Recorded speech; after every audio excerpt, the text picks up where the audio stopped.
की नैया, अपने हाथ में देश की नैया। समझे मैडम दीदी भैया, समझे मैडम दीदी भैया। अपने हाथ में देश की नैया, अपने हाथ में देश की नैया। अपने हाथ में देश की नैया, अपने हाथ में देश की नैया। हम यहाँ पे कोई नाच या तमाशा दिखाने नहीं आए हैं, बल्कि हम अपने नाटक के माध्यम से अपनी जनता को, आप सभी को मतदान के अधिकार से अवगत करवाने आए हैं और उसके महत्व को समझाने आए हैं। नाटक ही समाज का आईना होता है, दर्पण होता है। हम इस दर्पण में एक सच्चाई दिखाने के लिए आए हैं। तो आइए ले चलते हैं आप सभी को एक आम प्रकार के परिवार की ओर, जहां पर एक घर की गृहिणी अपने अधिकार कर्तव्य से बेखबर है।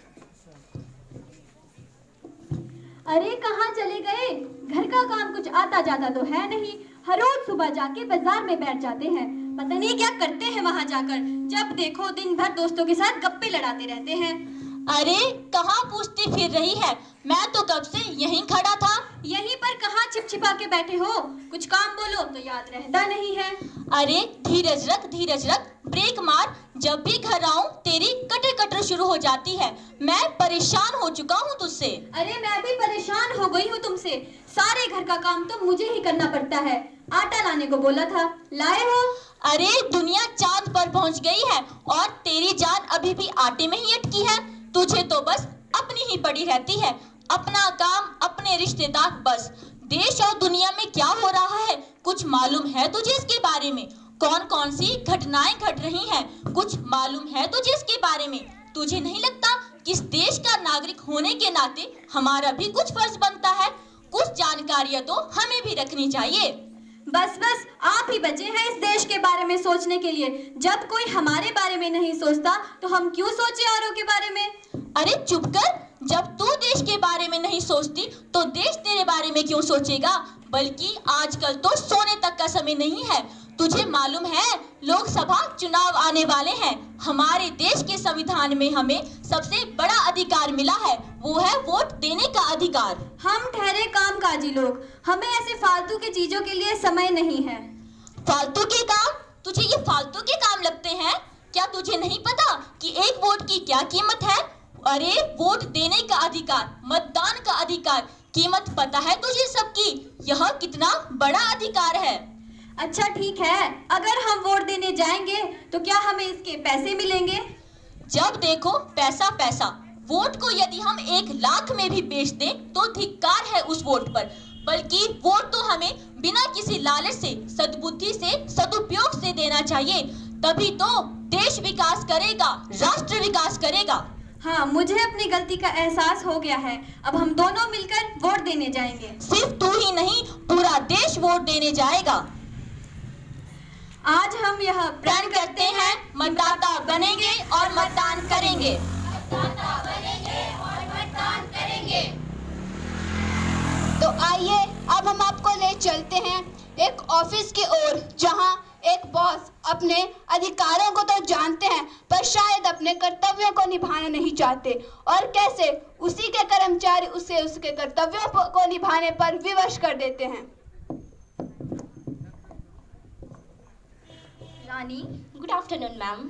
रानी मैं चाहती हूँ कि ये फाइल तुम कल तक कंप्लीट कर दो। ठीक है मैम, बट ऑलरेडी मेरे पास बहुत सारा काम है, मुझसे नहीं हो पाएगा। अगर तुम ये फाइल कंप्लीट नहीं करोगी तो मेरा लाखों का नुकसान हो जाएगा। सॉरी मैम, बट मुझसे नहीं हो पाएगा। पर क्यों? मैम मैं कल नहीं आ रही हूँ, कल मुझे वोट देने जाना है। तुम इन फालतू के कामों पर ध्यान मत दो। अगर हम वोट नहीं देंगे तो क्या सरकार नहीं चुनी जाएगी? मैम ये मेरा अधिकार है, मैं एक भारतीय नागरिक हूँ और मैं वोट देने जरूर जाऊंगी। ठीक है, तुम जाओ, अपने अधिकारों का प्रयोग करो, पर मैं कहीं नहीं जा रही। मैम मतदाता बनना भी तो जरूरी है। अरे मैं मतदाता हूँ, मेरे पास भी वोटर आईडी कार्ड है और इसके मुझे बहुत फायदे हैं। मैम बट सिर्फ मतदाता बनना ही काफी नहीं है, मतदान करना भी जरूरी है। जब सरकार नहीं सोचती मेरे बारे में तो मैं सरकार के बारे में क्यों सोचूं? बट मैम बिजनेसमैन को भी तो सरकार की जरूरत होती है। सरकार ही तो एक्सपोर्ट और इंपोर्ट के लिए वीजा प्रोवाइड करवाती है। हाँ हाँ, तुम ठीक कह रही हो, ये तो मैं भूल ही गई थी। अब मैं भी अपने अधिकारों का प्रयोग करूंगी और अब मैं भी मतदान देने जाऊंगी।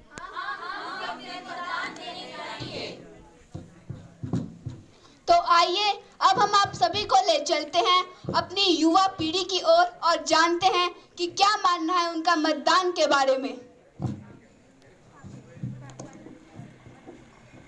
हाय पायल, हाय साक्षी। हाय पलक, कैसी है? मैं ठीक हूँ, तुम लोग बताओ, तुम लोग कैसे हो? हम भी ठीक हैं, तुम बताओ पढ़ाई कैसी चल रही है? अरे साक्षी, पढ़ाई का क्या है, वो तो चलती रहती है, पर तुम बताओ कल का क्या प्लान है? हम तो कल वोट डालने जाएंगे। क्या वोट डालने? पता है 2 महीने पहले ही मैं 18 वर्ष की हुई हूँ। ये मेरा पहला वोट है जो मुझे मेरी पसंद की सरकार चुनने का मौका देगी। अरे साक्षी, मैंने इतने दिनों से प्लान बनाया था कि कल मतदान दिवस है और कल छुट्टी होती है तो हम मूवी देखने जाएंगे, लेकिन तुम तो लंबी लंबी लाइनों में खड़े होकर वोट डालोगे। अरे पलक, तुम्हें पता है एक वोट से क्या हो सकता है? एक वोट अच्छी सरकार बना सकता है और उसे बनने से रोक भी सकता है। नहीं पायल, तुम तो फालतू के चक्कर में पड़े हो। अरे अभी हमारी उम्र तो मौज मस्ती की है, घूमने फिरने की है, और वैसे भी ये काम तो बड़े बुजुर्गों का होता है। नहीं पलक, तुम हमारी बात को समझ नहीं रही हो। ये हमारा अधिकार है जिस पर हमारा भविष्य निर्भर करता है। अधिकार? कैसा अधिकार? किस अधिकार की बात कर रही हो तुम? अरे सरकार बनने के बाद क्या ये हमारे बारे में सोचते हैं? मैं इस देश में वोट क्यों करूं? अरे इस देश में रखा ही क्या है? लाचारी, गरीबी और महंगाई। यहाँ पर कुछ है सिवाय इसके? मैं तो अपना भविष्य विदेश जाकर बनाऊंगी। अरे सरकार ने कुछ नहीं किया तो तुम बताओ, तुमने इस देश के लिए क्या किया? हम सरकार से क्या चाहते हैं कि वो ऐसा प्रशासन और ऐसी नीतियां बनाए जिससे हमारे देश का विकास हो सके। क्या है तुम में वो हिम्मत एक वोट का सहयोग देकर एक उज्जवल राष्ट्र की स्थापना करने की? हम युवा ही उसे तैयार करेंगे जिस पर हमारे देश का विकास होगा, हमारे देश की उन्नति होगी। हाँ हाँ, तुम लोग सही कह रहे हो। वास्तव में मुझे ही मतदान का महत्व पता नहीं था, लेकिन जब आज मुझे मतदान का महत्व पता चल गया है तो मैं वोट डालने जरूर जाऊंगी। और आप सबसे भी यही अपील करती हूँ कि मतदान के महत्व को समझें और वोट डालने जरूर जाएं। हम पढ़ेंगे, देश बढ़ेगा, हम बदलेंगे, देश बदलेगा। हम बढ़ेंगे, देश बढ़ेगा, हम बदलेंगे, देश बदलेगा। तो आइए अब हम आपको दिखाते हैं समाज के कुछ अन्य पहलू जो हमें बताएंगे कि मतदान करना कितना जरूरी है। केवल एक वोट पूरे देश की तस्वीर बदल सकता है। केवल एक वोट एक अच्छी सरकार चुन सकता है और देश को गरीबी, बेरोजगारी, बेईमानी, भ्रष्टाचार जैसी कुरीतियों से मुक्त कर देश को समृद्ध और विकसित बना सकता है। Vote for Netaji, vote for Netaji, vote for Netaji. आप सभी को मेरा नमस्कार। मैं हूँ खास आदमी पार्टी का उम्मीदवार। महिलाओं को पूरी शिक्षा दूंगा, गरीबी का नामो निशान मिटा दूंगा, मैं करप्शन को जड़ से खत्म कर दूंगा। अरे हम राज नहीं, सेवा करने आए हैं। कृपया इस बार अपना कीमती वोट हमें दें और हमें भी सेवा करने का मौका दें। Vote for Netaji, vote for Netaji. वो किथे चलिए गोविंदा फूल बन के, ओहो कुड़िए बदामी रंगिए सोनिए की हाल है? ए मिस्टर, ये क्या बदतमीजी है? ले, मैं इतने प्यार से आपके हाल पूछ रहा हूँ और आप बदतमीजी की बात कर रही हैं। अरे रुकिए तो। साइड हटते हो या फिर पुलिस कंप्लेंट करूं? पुलिस? आप जानते भी हो मैं किसका बेटा हूँ? किसका बेटा है? एमएलए का बेटा है, एमएलए का। और यहाँ की पुलिस मेरी जेब में पड़ी है, जेब में। जाओ, जिससे शिकायत करनी है करो। सर देखिए, हमें आपकी हेल्प की जरूरत है। क्या हो गया छोरी, सर सर करके मेरा सर खाएगी के? सर वो लड़का आपके सामने ही हमें छेड़कर चला गया, आपने कुछ नहीं बोला। तो क्या हो गया? अगर लड़का लड़की को नहीं छेड़ेगा तो कौन छेड़ेगा? अब पुलिस होकर ये बातें कह रहे हैं तो हमारी रक्षा कौन करेगा? तन्ने पता से कौन से वे छोरा? हाँ मुझे पता है, एमएलए का बेटा है वो। अच्छा, एमएलए का छोरा से? मन्ने मेरी नौकरी प्यारी से, हम इसमें कुछ नहीं कर सकते। तो हम किसके पास जाएंगे अब? मन्ने नहीं पता, तन्ने जहाँ जाना से वहाँ जा। अब हम किसके पास जाएंगे? तुम घबराओ मत, मैं तुम्हारे साथ हूँ। कोई ना कोई तो रास्ता होगा, कोई तो कोई होगा जो हमारी मदद करेगा। एक रास्ता है। कौन सा? एमएलए के पास चलते हैं। जब वोट मांगने वो हमारे पास आए थे तो उन्होंने कहा था कि वो हमारे साथ है और महिलाओं की सुरक्षा का वादा भी उन्होंने किया था। अब देखते हैं कितने साथ हैं वो आज हमारे। चलो चलते हैं। सर जी बोलिए। सर देखिए, हमें आपकी हेल्प की जरूरत है। बोलिए। सर देखिए, हमें कुछ लड़के शरेआम परेशान कर रहे हैं। हम उनकी कंप्लेंट लेकर आपके पास आए हैं। देखिए, इन सब कामों के लिए पुलिस है। मैं बहुत बिजी हूँ, मेरे पास ऐसे कामों को लेकर मत आइए।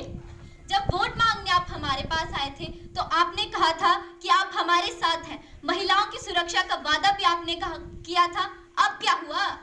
अरे मैं बहुत बिजी हूँ, ऐसे फालतू के कामों के लिए मेरे पास टाइम नहीं है। तो अब हम किसके पास जाएं? मुझे नहीं पता, पुलिस के पास जाओ। पुलिस ने ही हमें आपके पास भेजा है।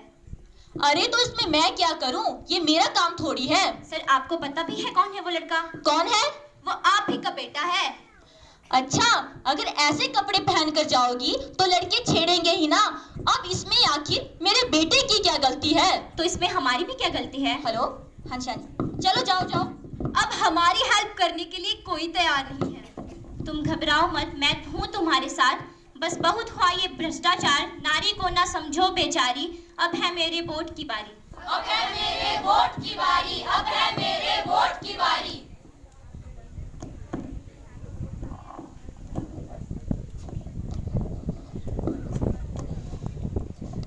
हेलो, हाँ जी शर्मा जी, क्या हाल चाल? ठीक सर। हाँ जी सब बढ़िया। कम इन। हाँ शाम को करता हूँ मैं फोन आपको। Good morning sir. Good morning sir, मैं यहाँ इंटरव्यू के लिए आया हूँ। हाँ जी।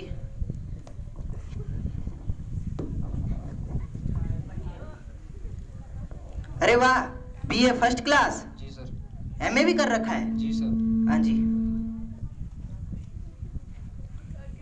हेलो, अच्छा तो वो आपकी बेटी है? हाँ जी भेज दीजिए। वो कोई बात नहीं, वो मैं देख लूंगा। हाँ जी भेज दीजिए। मे आई कम इन सर? हाँ जी कम इन। सर पापा ने फोन किया होगा। अच्छा तो वो आप हैं? जी सर मैं ही हूँ। आपने कष्ट क्यों किया? मुझे बोल दिया होता। खाना खा लिया? जी सर। हाँ जी, तो आप बाहर बैठिए, आपको अपॉइंटमेंट लेटर मिल जाएगा और आप आज से ही ज्वाइन कर लेना। Thank you sir. सर मेरी नौकरी। नौकरी? कैसी नौकरी? पैसा है? नहीं सर। सिफारिश है? नहीं सर। ना तेरे पास पैसा है ना सिफारिश है, फिर काहे की नौकरी? ऐसे नहीं मिलती नौकरी। पढ़ लिख कर आई नौकरी की बारी, पढ़ लिख कर आई नौकरी की बारी, मगर यहाँ पर पड़ गई राजनीति बारी। बस बहुत हुआ भ्रष्टाचार तुम्हारा और बेरोजगारी हमारी। अब है मेरे वोट की बारी। अब है मेरे वोट की बारी। अब है मेरे वोट की बारी। तो देखा भाइयों आप सबने, एक सही उम्मीदवार का चुनाव ना करने से या वोट ना देने से इस राजनीति और देश को कितनी कठिनाइयों का सामना करना पड़ता है।